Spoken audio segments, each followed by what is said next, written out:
There's a strange thing that happens when people get their first real salary increase.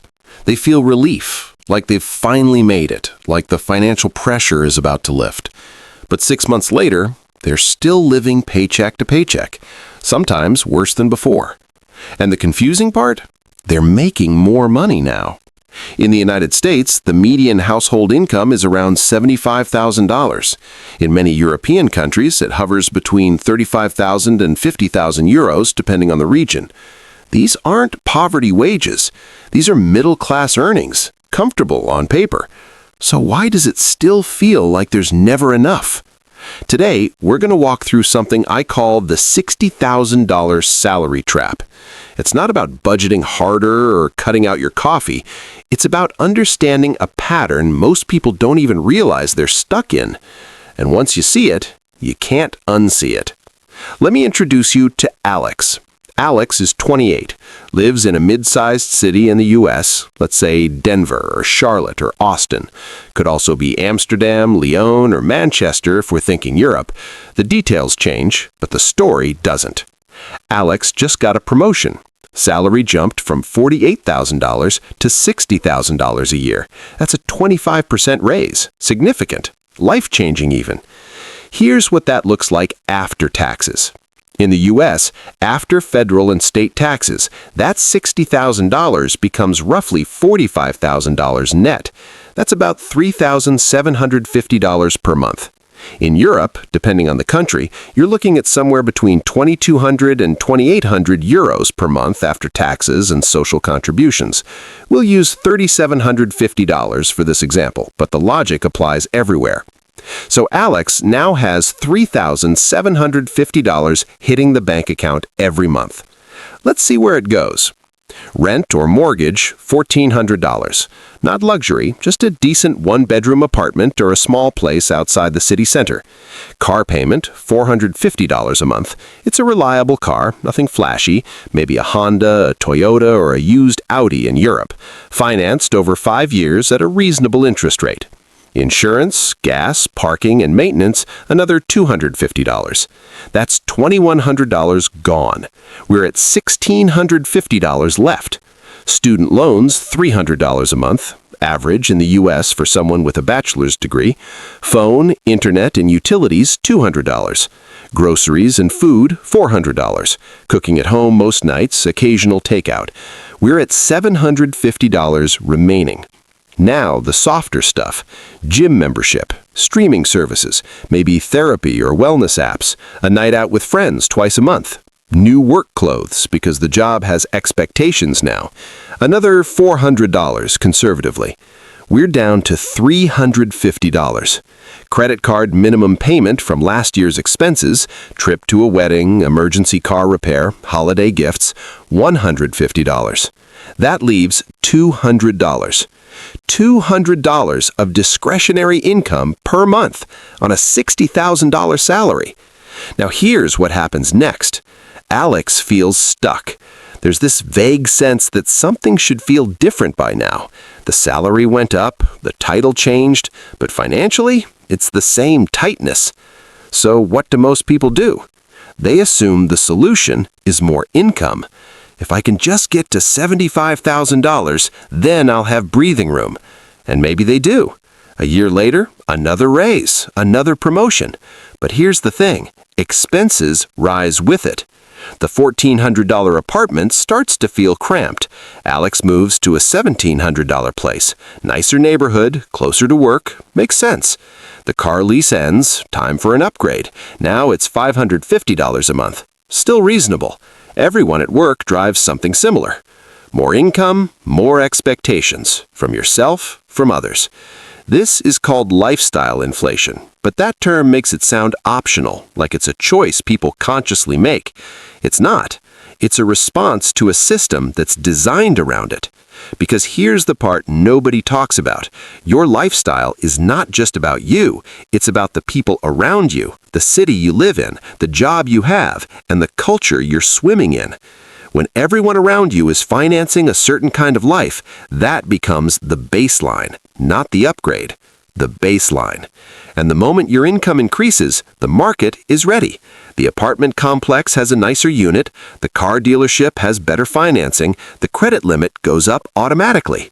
You're not choosing luxury, you're just trying to keep up with normal. Let's do some simple math that most people never sit down and calculate. That $450 car payment, over 5 years, that's $27,000. But here's the thing, the car Alex bought was $25,000. The extra $2,000 is interest. Now, what if Alex had bought a $12,000 used car instead, paid in cash or financed it over 2 years? That's $15,000 saved over 5 years. If Alex invested that $15,000 difference in a basic index fund averaging 7% annual return, in 30 years, that's roughly $114,000.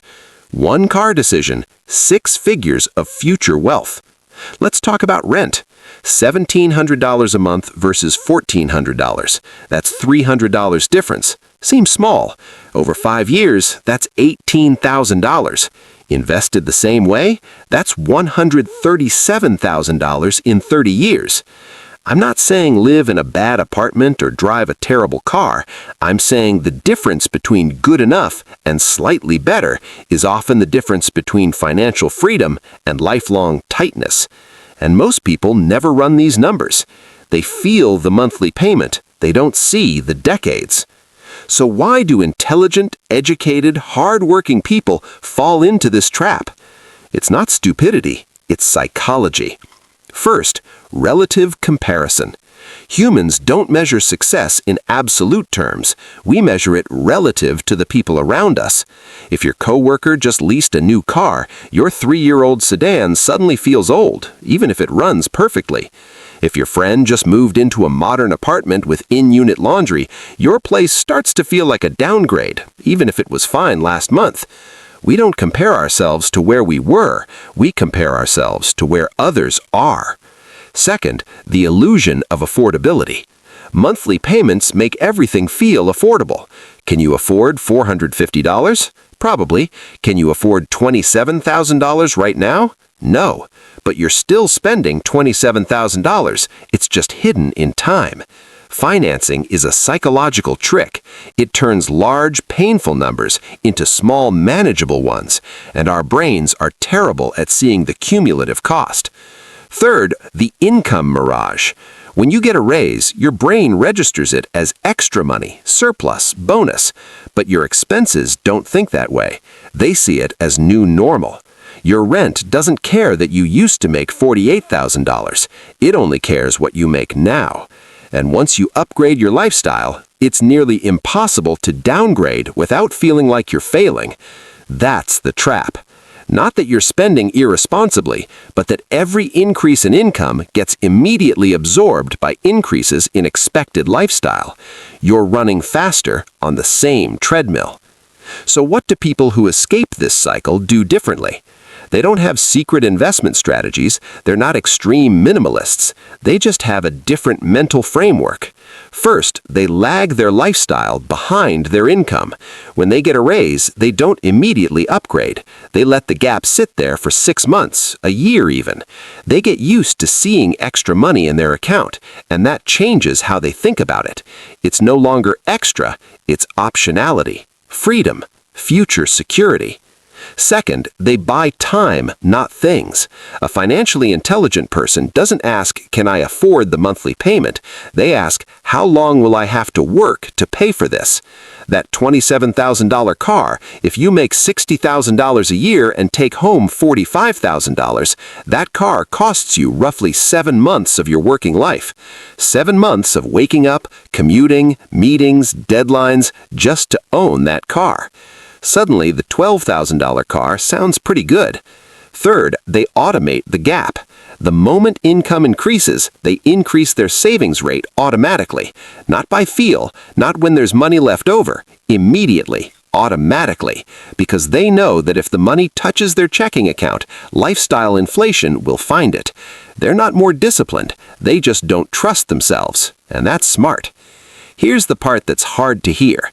If Alex stays on this path, earning more, spending more, upgrading every few years, by age 50, there will be a nice job title, a decent car, maybe even a house, but very little actual wealth. Because wealth isn't what you own, it's what you don't owe. It's the freedom to take a year off, to switch careers, to say no to a job you hate. Most people at $60,000, $80,000, even $120,000 a year don't have that freedom because their lifestyle costs $59,000, $79,000, $119,000. They're rich in income, poor in options. And the tragedy is that the trap gets harder to escape the longer you're in it. Because once you've lived in the nicer apartment, driven the nicer car, your brain recalibrates.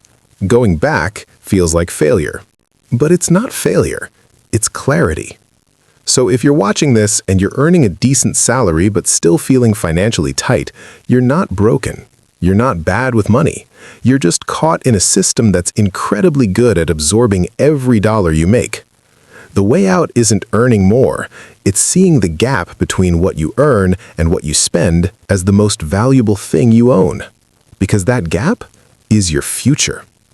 If this made you think a little differently about your own situation, consider subscribing. I make videos like this every week. Calm, honest, no hype. Thanks for watching.